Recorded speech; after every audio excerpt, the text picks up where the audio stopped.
Hello, welcome. Guys, I scored 2 goals on the weekend. Well, I got my backhand handspring and front walkover. Yeah, but I... Besties, shh, we're live. Okay, sorry.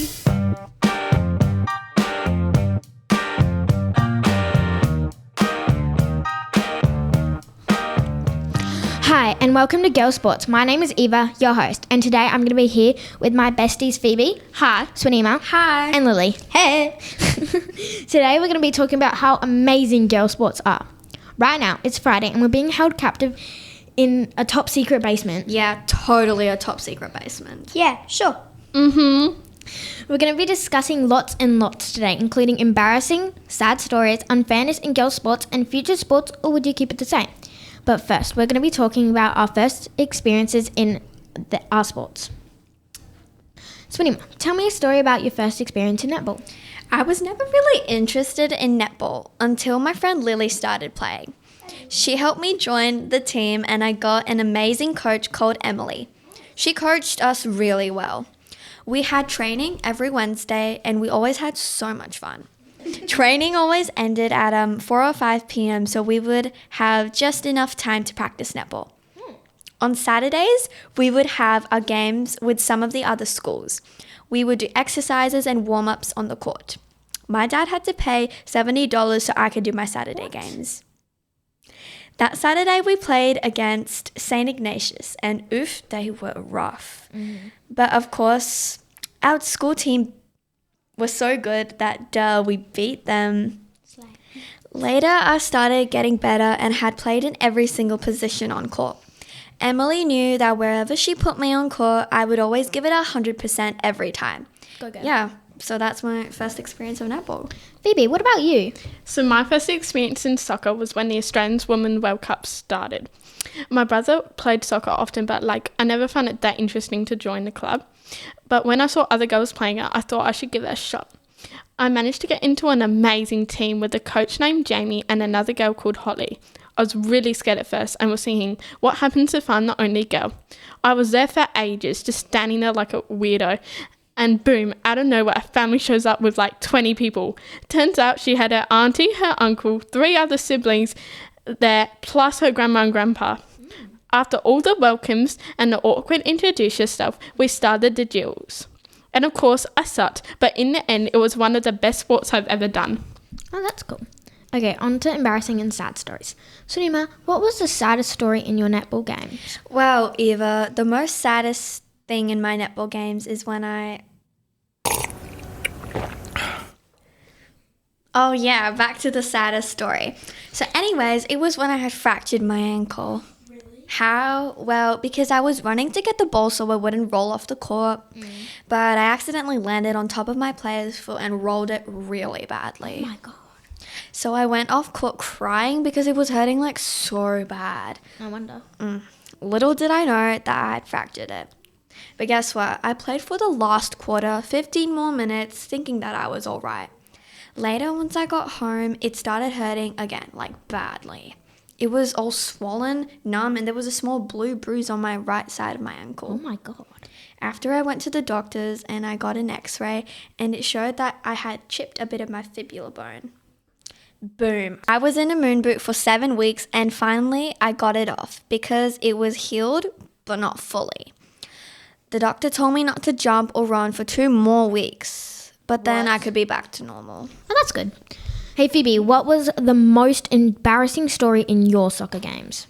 Well, Eva, last year I had these ancient soccer boots that were so old and crunchy. Yeah. They looked like the soft drink Mountain Dew with the green and black. And one day at training, the bottom of the boot started to peel off. Luckily, it was the end of training by then, so I could go home and try to fix them. I said to my dad when he was watching the footy, hey, can you please duct tape the sole of my boot, please? And because he was needed, he helped. Anyway, Saturday turns out to be game day, and I was not worried about it breaking. Turns out I should have been. And when I go to kick the ball, the whole sole comes flying off, flying towards the parents. Are you serious? Yeah. So in the end, I was not playing for the rest of the game and sat on the bench so embarrassed, and I was like a red beetroot. Oh.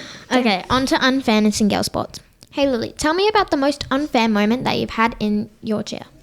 Well, once I was basing a stunt and a new girl joined. They had to place her in a stunt and the coaches picked my stunt group. I assumed they were just going to tell her to stand at the back, but no, they made me switch in and out with her. What? Meaning I based, then she did. And I hate switch outs. Anyways, when we did markouts, which is when you do the routine but don't do the tumble or stunts, and just pretend, she always went to the basing spot. I told the coaches this and they told me to stand at the back of the group. I was so mad. Fast forward to now, the new girl left and the front spot of the group got to base and I had to front spot. It was so unfair.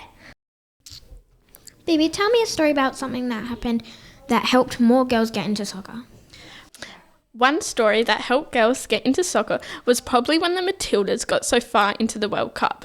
I remember that everyone was so excited about it and wanting to know what happened. So by the time soccer season started, lots of girls and boys started to play. And the same thing happened next year. So many people joined my club because they wanted to play with their friends. Okay, now we're moving on to future sports, or would you keep it the same? Swarnima, was there another sport that you would like to play? Some of the sports I would like to play. Maybe like swimming because I do it. And also touch footy because I went to the carnival last year with Lily and Phoebe. And it was fun.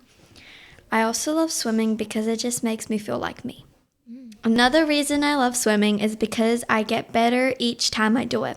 I've moved up many levels in these 3 years and I felt I just get the hang of things like easily. Touch footy is an amazing sport to play, but I don't think I would really make a career or a job at it. At the touch footy carnival last year, it was amazing because I scored an amazing try at the line.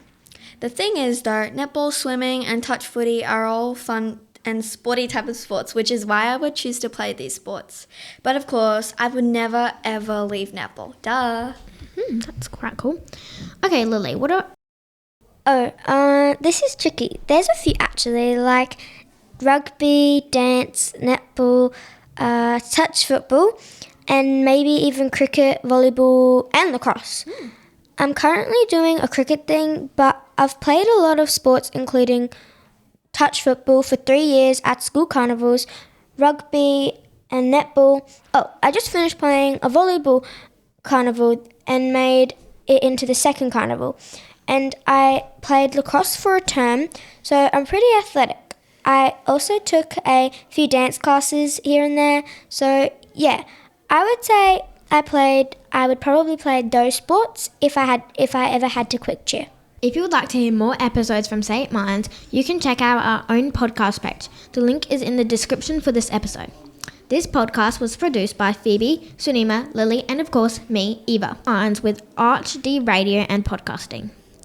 Anyways, back to an Eva coming off. Hiya! I scored 25 goals in my netball game. Woo! Yes! Can we go now? Yeah, I have cheer practice. Thank you so much for listening. Make sure you're subscribed to this channel to hear heaps of other school life stories. Bye, besties! Bye!